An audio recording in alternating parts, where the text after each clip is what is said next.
Pengikat perjanjian. Keluaran 24 ayat yang ketiga. Lalu datanglah Musa dan memberitahukan kepada bangsa itu segala firman Tuhan dan segala peraturan itu. Maka seluruh bangsa itu menjawab serentak, segala firman yang telah diucapkan Tuhan itu akan kami lakukan. Saudara-saudara yang dikasihi oleh Tuhan, salam damai sejahtera bagi kita sekalian. Saat teduh kita hari ini dari Keluaran pasal 24 ayat pertama sampai 11. Pada pasal ini mengisahkan bagaimana Tuhan memilih Musa secara khusus untuk berjumpa dengan dirinya di atas gunung. Perjumpaan ini seharusnya membuat umat itu makin kenal akan Allahnya, sehingga dapat bersikap sebagaimana seharusnya umat Allah. Akan tetapi rupanya umat itu tegar tengkuk. Umat yang memang sejak semula tidak percaya, namun berada dalam rombongan umat yang keluar dari Mesir itu menjadi racun bagi yang lainnya dan mempengaruhi sikap mereka kepada Musa dan Tuhan sendiri. Biarlah kita yang mengaku berelasi benar dan baik dengan Allah, menyatakan pengakuan itu dalam sikap sehari-hari. Antara pengakuan dan kelakuan seharusnya harmoni dan bukan kontraproduktif. Mari sekarang kita telusuri perjalanan spiritual Musa pada saat Allah memanggil untuk menghadap dirinya. Kemudian Tuhan berkata kepada Musa, "Naiklah untuk menghadap aku. Engkau bersama Harun, Nadab dan Abihu dan 70 pemimpin bangsa, dan sujudlah menyembah aku dari jauh. Hanya engkau sendiri boleh datang mendekati aku." Perhatikan saudara, hanya engkau sendiri yaitu Musa boleh datang mendekati aku. Yang lain tak boleh datang dekat-dekat, dan rakyat malah tidak boleh mendaki gunung ini. Ini aturan yang Tuhan tetapkan.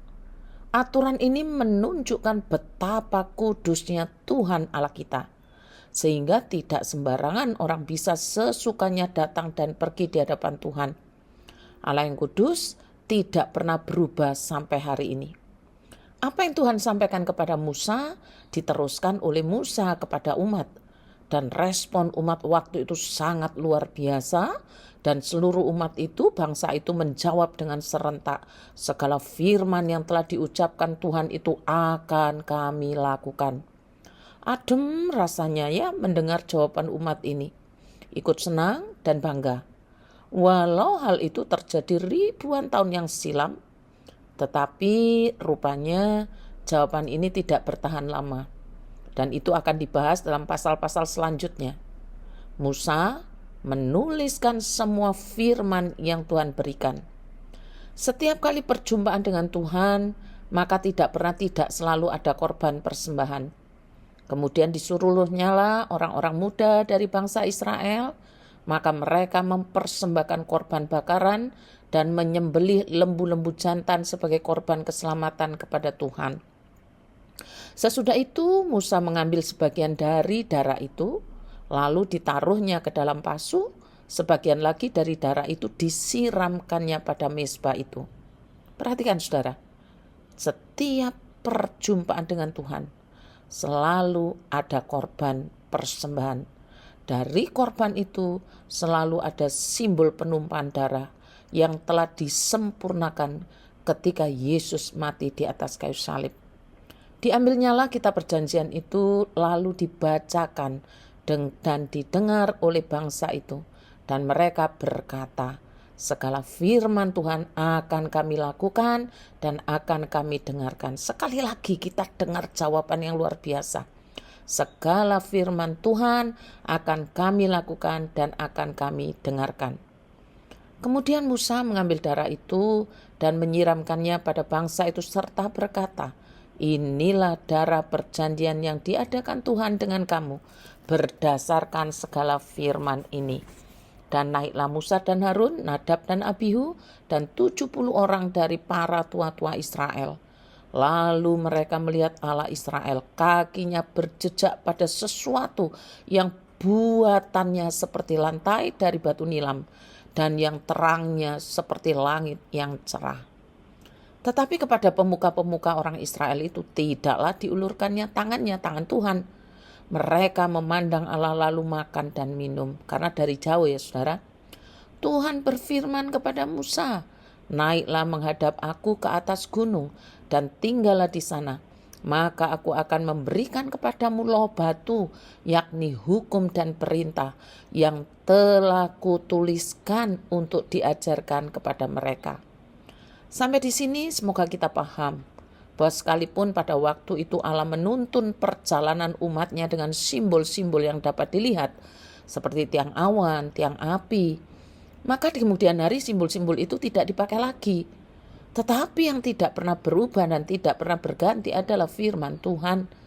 Karena itulah Tuhan Allah memberikan loh batu yang bertuliskan firman, yang Allah tulis sendiri firman itu, agar diajarkan kepada umatnya. Lalu bangunlah Musa dengan Yosua abdinya, maka naiklah Musa ke atas gunung Allah itu. Tetapi kepada para tua-tua itu ia berkata, tinggallah di sini menunggu kami, sampai kami kembali kepadamu. Bukankah Harun dan Hur ada bersama-sama dengan kamu? Siapa yang ada perkaranya, datanglah kepada mereka. Di sini jelas ada pendelegasian wewenang ketika Musa naik ke atas gunung. Gereja seharusnya memakai patron ini untuk menyelesaikan persoalan-persoalan umat. Maka Musa naik ke atas gunung, mendaki gunung, dan awan itu menutupinya. Kemuliaan Tuhan diam di atas gunung Sinai, dan awan itu menutupinya 6 hari lamanya. Pada hari ke-7 dipanggilnyalah Musa dari tengah-tengah awan itu. Tampaknya kemuliaan Tuhan sebagai api yang menghanguskan di puncak gunung itu pada pemandangan orang Israel. Masuklah Musa ke tengah-tengah awan itu dengan mendaki gunung itu.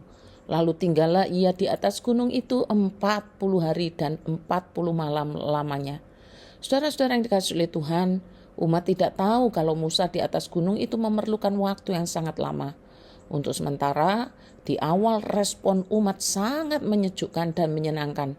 Mereka itu berkata, segala firman Tuhan akan kami lakukan dan akan kami dengarkan.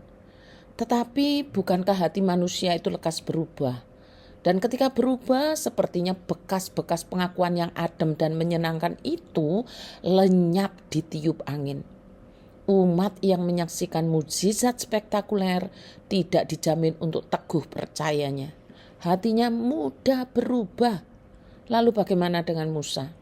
Tidak ada yang bisa menyangkal bahwa Musa sangat dekat dan istimewa di hadapan Allah sebagai nabinya. Ketika Musa dipanggil untuk naik ke atas gunung, dia berinisiatif untuk berelasi dengan manusia, dan relasi itu dinyatakan dengan ikatan perjanjian Allah dengan setia. Allah itu setia, saudara, tapi manusia cepat berubah, tidak setia.